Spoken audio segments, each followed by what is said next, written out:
Have you seen Violeta Sofia's work? It's symphonic. This is not just your ordinary fashion photographer or portrait photographer or celebrity photographer. Sure, that's something that she does.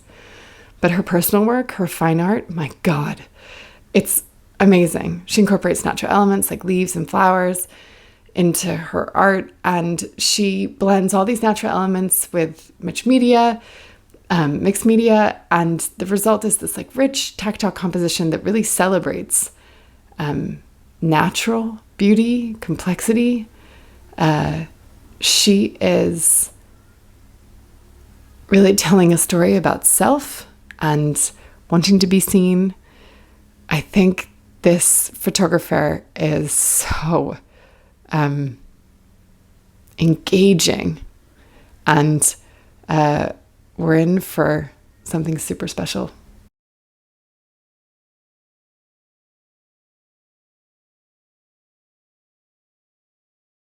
Violeta Sofia, thank you so much. I'm so glad that you are here with us.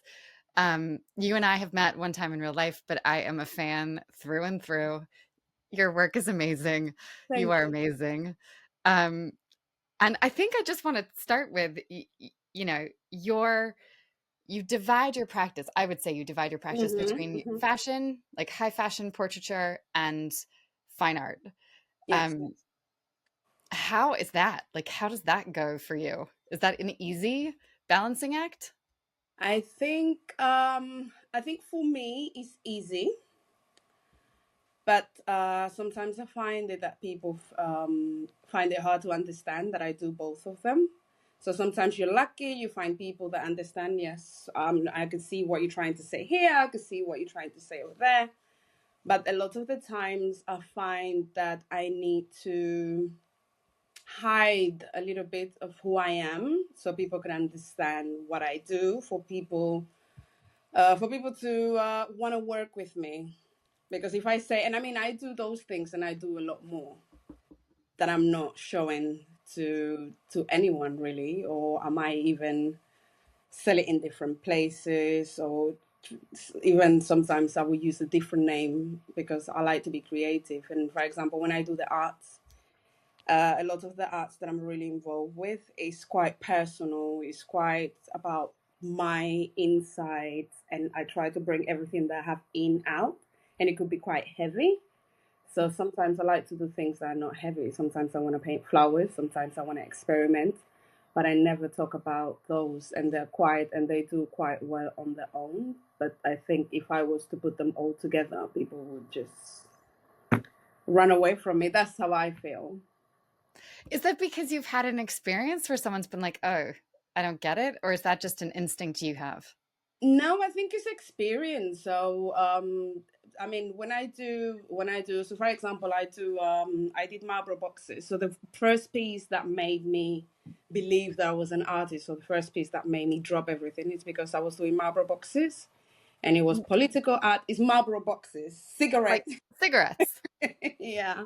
So I was doing these little paintings, and it was marble boxes, and I will put different messages inside, warning signs about humanity and the things that we do to each other. And that was the first piece that went into the Royal Academy. And everyone was in love with it.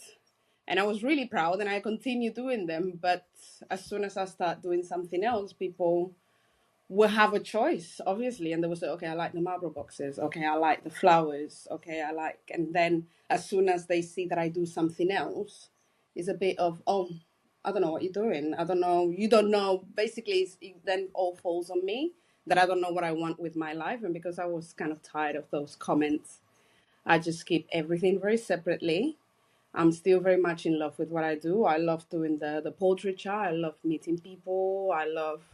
And it's probably one of the things that put me quite a bit on the map, doing the celebrities, and I enjoy that. But then I do my hands; those have been doing quite well. And the reason why I'm really committed to my hands, and the reason why I really like doing the hand masters, is because I feel that it's art that hasn't been seen before.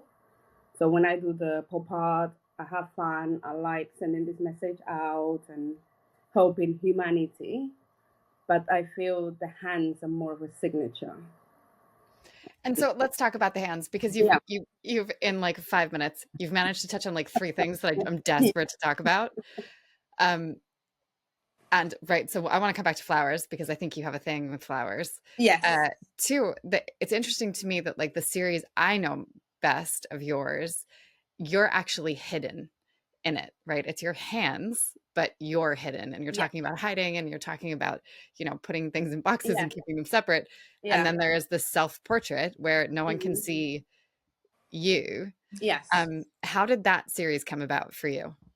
So that was so I have vitiligo, and that it started when I was 19, and I've one of my favorite features was were always my hands, and I think that was, I mean, if I want to go more in depth, it's because I grew up in a country where I was the only. I grew up in Spain. I was the only black person everywhere I looked around. So my beauty was not something that was accepted. It wasn't something that was understood. It wasn't something that was seen as beautiful. So I never looked at myself and said, "Oh, I've got a beautiful face. I've got beautiful lips. I've got beautiful anything." But I always felt like, "Oh, I have beautiful hands," and that no one can deny that. And then I started getting vitiligo in my hands, and I was like, "Oh my god, my hands, not my hands." And I was really scared for some time because it would come and go, and I was just, I was petrified, and I would look. I mean, I think I moved to London, and then there was, I think her name is Winnie Varlow, and she's got vitiligo. I was so scared of looking at her. Even though I thought she was beautiful, I was so scared of, if I look at her, I have to accept how my future will be. And I don't know if I could accept that. And then for some time, it started growing in my hands, and I couldn't see my hands anymore. All I could see was patches. But then my hands became completely white, and I was like, "Oh, this is not that bad." So I felt like I could look back at my hands without any patches and just see the shape. And I just started. I took one picture by accident. I wasn't onto anything. I just realized it, and I was like, "Okay, let me put it out there." And people were reacting quite well to it. And then I thought, "Okay, let me do a Christmas card." I try to do a Christmas card every year. And I thought, okay, let me do it with poinsettia flowers, my hands. And I was like, "Oh, okay, this one is even better," because I was wearing like a nice shirt, and the picture was darker, and it reminded me a little bit more of Old Masters.